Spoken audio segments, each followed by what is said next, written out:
Hi, I'm Jason, and this is the Cultural Breakdown.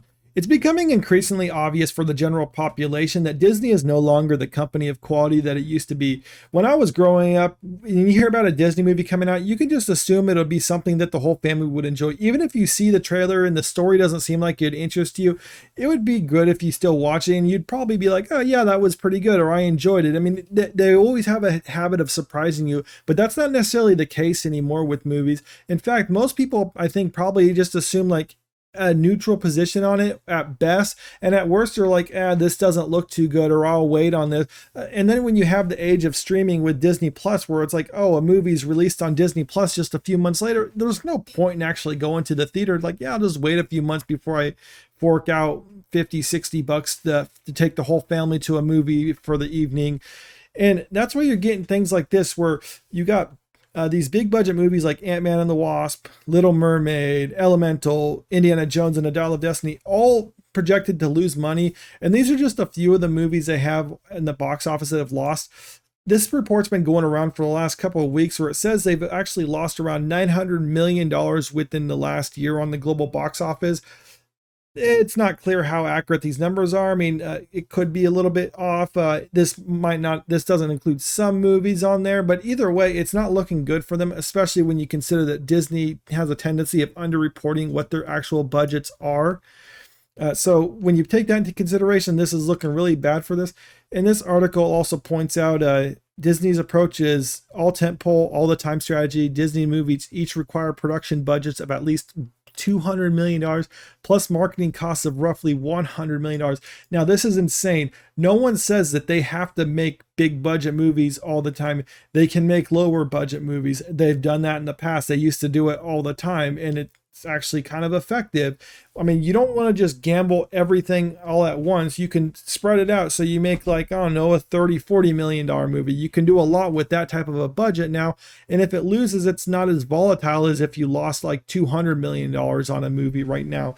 And that's kind of the approach they're taking. And the thing is, they're not as creative as what they used to be. And a lot of people have actually pointed out that they've lost that spark.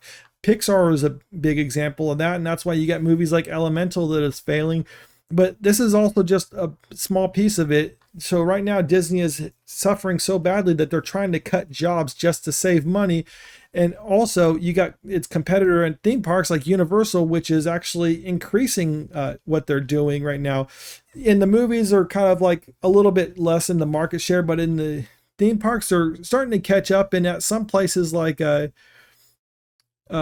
Universal's Island of Adventure, drew a total of 11 million guests, beating Disney's Animal Kingdom, Hollywood Studio, and Epcot this last year. And it's talking about how this will actually increase once they open up their Epic Universe, which will include a new Super Nintendo world, the expansion to the Wizarding World. So very popular attractions. They're expanding those. All the while, Disney is actually cutting back on what they're doing. They're getting rid of that Star Wars hotel because no one was actually booking rooms there. And they're also canceling other things because of political reasons in Florida. They're saying it's for political reasons, actually, but it's honestly going back to the cost-cutting measures because of the box office and the layoffs. But the fact that they're saying it's political reasons in general just goes to show that they're saying we take a political side and it's against the conservative side, which is not a smart move for a company, because you're basically alienating half of your potential market right now, or you're potentially alienating them. And there's no reason to do that. They could have just said it's we're trying to cut costs, or we're having a different approach, or we're doing something different.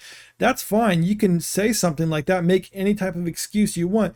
Don't say we're taking a political stance that against what half the country believes in, because then you're just alienating your market. In the past, they would just try to be neutral and down the middle, but they're not doing that anymore, and it's no reason why they're doing that. Like, you don't get Universal who's going out and saying like, we're taking political stance, we're gonna be conservative if Disney is liberal, because that's a stupid move too. No one wants that. What they want is a company that just shuts up about things like that and just focuses on what they're supposed to do. It's like, hey, you make movies or theme parks or whatever, just focus on that. I don't want to hear anything else with there.